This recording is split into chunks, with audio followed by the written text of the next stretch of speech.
You steal public funds. When you're caught, you say it's because I'm a Muslim, or because I'm a Christian, or because I'm Yoruba or Igbo. That will not work in Kaduna State. We are applying the law blindly without fear or favor. And the fact that they are Christians does not bother me. We'll take down those buildings. The fact that they are Muslims did not bother me when we took down the buildings in Huda College. So all these things, Nigerians should move away from that. Now, as responsible leaders, are we going to sit back and allow sects like this to start, grow, and then we have to use the military to deal with the problem? This thing has happened too often for us not to do something. And I think Air Vice Marshal Usman of blessed memory began to do something.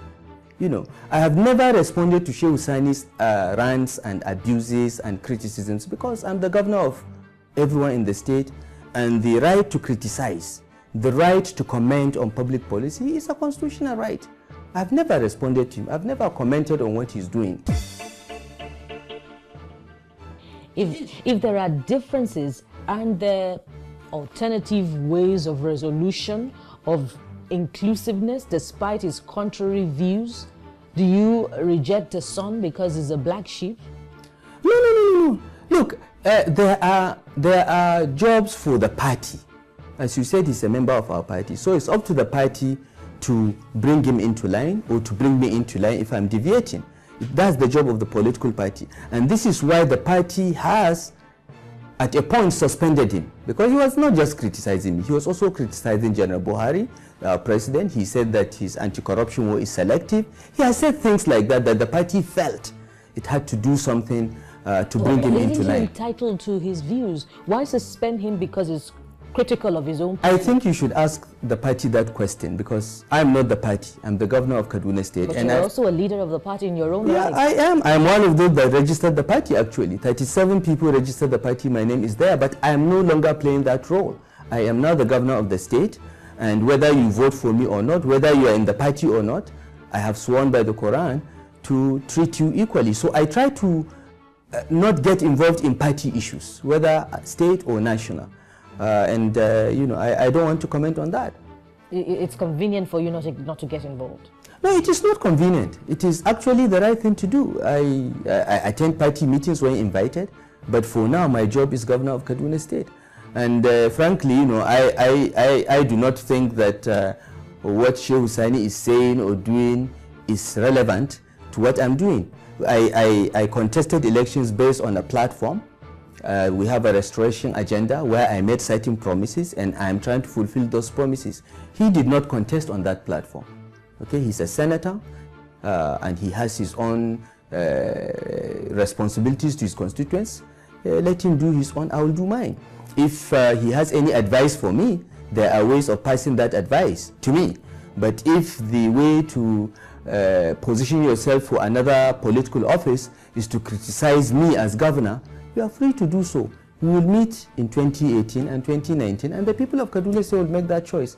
This is my view, honestly, and this is what I have told everyone in the Kaduna State government. That's why you'll never hear any commissioner or advisor even speaking about Sheikh Hussaini. Maybe the political advisor, because that's his job to engage with him. But I have prohibited anyone in the Kaduna State government from responding to him. Because these issues are critical, especially to the democratic process, its evolution. Because if a member of the party has reservations about party policies, government policies, you know, shouldn't he have the right to express himself without being victimized or being perceived? Look, we have a constitution in our party which governs the rules of membership, okay? And there is a process through which you can disagree with the party. That process is totally internal, okay? It does not permit you to go public. It does not permit you to go to court until you've exhausted all the internal mechanisms of the party. To the best of my knowledge, Sheikh Hussaini doesn't even attend party meetings in the state. He has never communicated these views to the party through the channels from the ward to local government to state.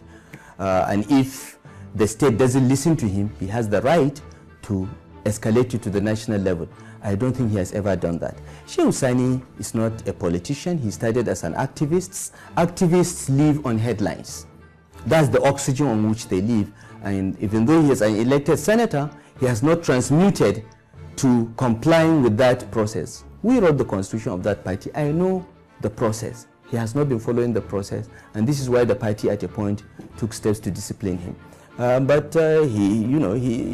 he has the right to pursue whatever he wants to pursue, but he should understand that violating the party rules have consequences, and you cannot start saying my rights to speak are constrained because you join the party with the understanding that you will comply with those rules. Now let's exit from that issue and progress to another one, which is treading on soft ground, the outlaw on begging in Kaduna State. Now, these beggars say it is a breach on the campaign promises that you made to them before you came to office, that there was going to be a sort of establishment of a commission for them or something, because now that begging has been outlawed, they have no means of livelihood. So is it true? Is it a breach? No, it is not true. It is not true. When I engage with the disabled, I made it very clear to them that begging is not a profession. Okay? Begging is not something allowed in my religion of Islam. Okay? You're supposed to get a skill and earn a living. Okay? Sadaqah, the giving of charity, is allowed in my religion, is encouraged. But it is not necessarily only to the disabled. There are many ways you can give charity in Islam. Okay? Now, and what I promised them is I didn't promise a commission, because I know that I'm inheriting a government that is already overbloated.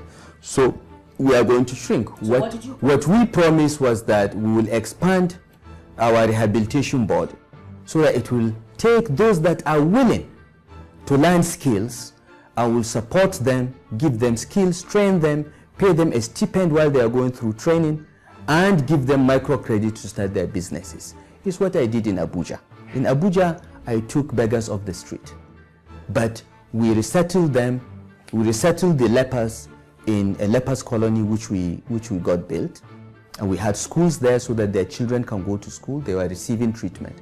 The other disabled people, we took them to our vocational training center. We gave them skills. Some were tailors, some were mechanics, some were carpenters, and we gave them microcredit. We got shops for them in Wuse Market and elsewhere so that they can practice their businesses. Some of them are still around. They are still doing it. I can get witnesses. Some, of course, the businesses failed.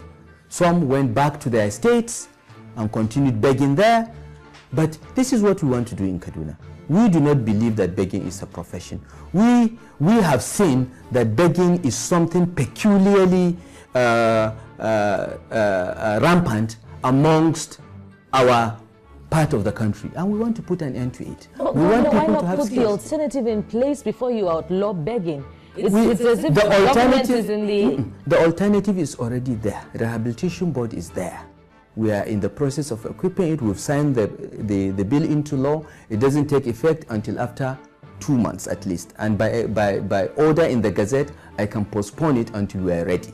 We didn't say stop begging tomorrow.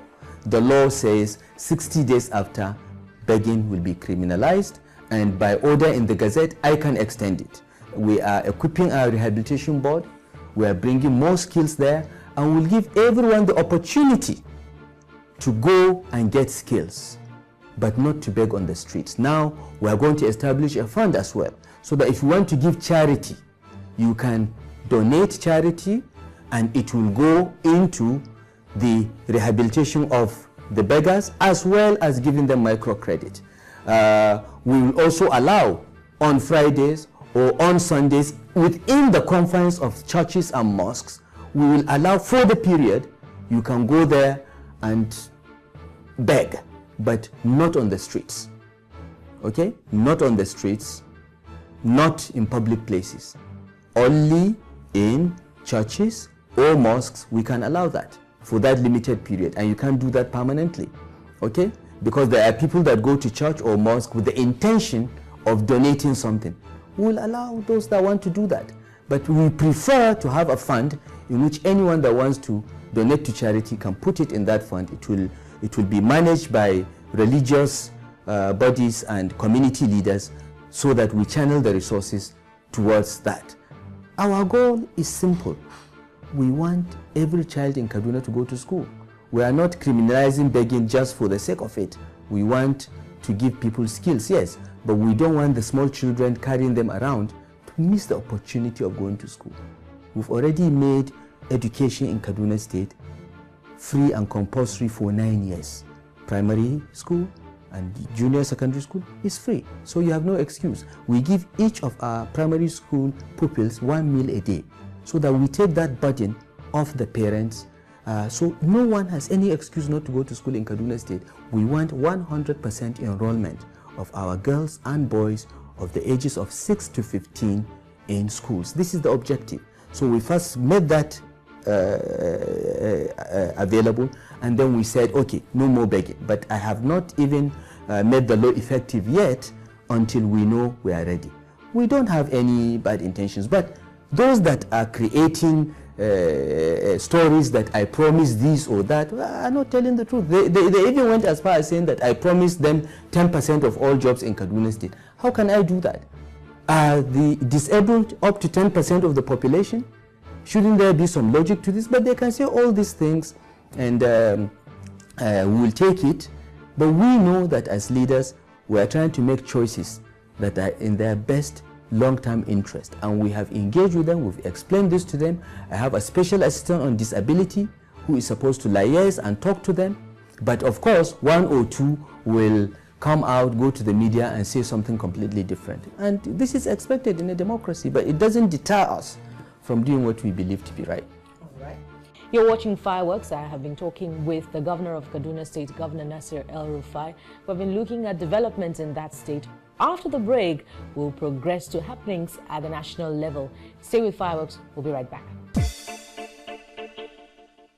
Thank you for staying tuned to Fireworks. I have with me on the program today the governor of Kaduna State, Governor Nasiru elrui. In the last half hour, we have sufficiently looked at religion law in Kaduna State. We have looked at developments relating to that. Of course, his relationship with a senator from that state, Senator Shehu Sani. Now we're looking at national issues, and we're going to get the thoughts of the governor on some topical issues that have been affecting Nigerians across the board in recent times. And I'm going to start with the Grazing Reserve Bill. And of course, before we look at the bill, let's first of all look at developments across Nigeria in the last few months.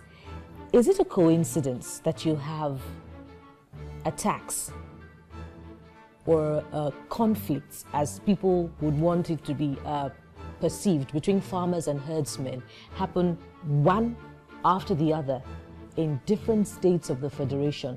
Is it a coincidence? Is it normal, like the insurgency which takes place in about 3 states of the Northeast? Isn't there something out of place? No, I think I think that there is nothing new in the conflicts between herdsmen and farmers. It has been going on.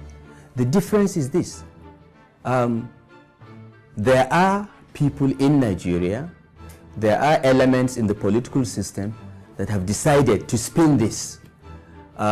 First, to give it prominence, more prominence than it used to have, okay, and to try to attribute it to the fact that it is Fulani herdsmen attacking farmers because a Fulani is president. Is a completely political creation. It is the work of people that lost elections in 2015 and want to escalate this. But Benue was decimated in 2015, and it was a different government that was at the helm of affairs at the time. If you check in 2014, in 2013, these conflicts have been going on. If you call Governor Suswan, who was governor until 2015, he will tell you this has always happened. In my state of Kaduna, there have been conflicts between herdsmen and farmers. So how would it be elements of the past government who are spinning this? Because they have a lot of money, you know that from the reports of the kinds of money they diverted, and they are playing it in the media. And there are particular newspapers, 2 or 3, that have been given this undue prominence. And these papers, we knew even before the elections, have been PDP sympathetic newspapers. Okay, so I want you to separate the headlines and the spin from the reality. The reality is this: in the last 10 years, since the international stock routes for cattle and grazing reserves have been lost to urban development, to farmlands, these conflicts have increased. Okay, it is a problem. We need to look at it as a problem that is getting out of control, and we deal with it. But to try to ethnicize it, or to try to say it is happening because President Buhari, who is a Fulani, is president, is most irresponsible. Because in my state, we've been dealing with it, okay, for the past 10 years. But it never made the headlines that it is now making. So I think the Nigerians should understand that. There is an attempt. So these issues didn't get prominence during the last administration? No, they didn't. But they were happening. They were happening. They didn't get prominence then. Because at that time, the biggest concern was Boko Haram. Now that we have dealt with Boko Haram, we decimated it. But towards the end of the last administration, it had generated debates to the extent that people were warning that herdsmen attacks is becoming the new insurgency. No. This is what I'm saying. It has always been there. Maybe it's got a little bit worse, but the spin around it is reaching new heights because of a government of President Buhari is what I want everyone to be clear about. I can bring you statistics in Kaduna to show that the number of herdsmen farmers clash has been more or less the same in the last 5 years. Because my worry is this: if you attribute it to the work of elements who are sympathetic to the now opposition party, then ruling party, wouldn't it be an unfair attempt to demonize the past government or the new opposition? It is not unfair. We have more than perfunctory evidence linking what I'm saying to certain groups and people, but that's beside the point. Let's have them. No, it will be out in time. This is a matter for the criminal law. I don't think it's for the media, okay?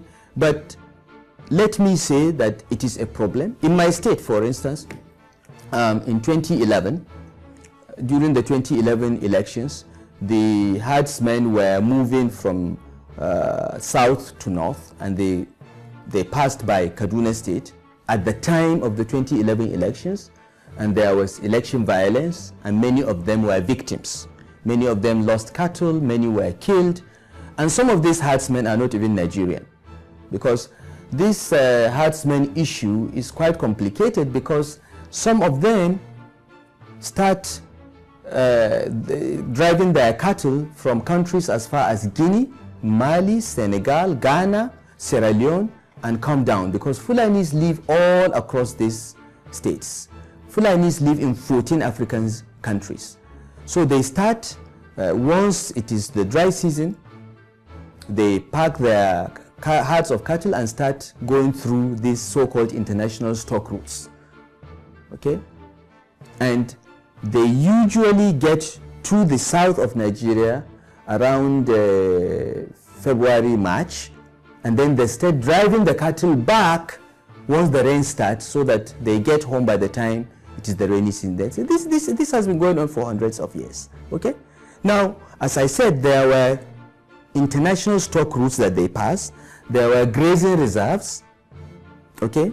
But though over time, these stock routes have been converted to other uses. The grazing reserves have been converted to other uses into farmlands. And this is the source of the conflict. Okay? In Kaduna, we found that that coincidence of herdsmen passing through Kaduna State at the time of the elections, and there was election violence, led to many deaths.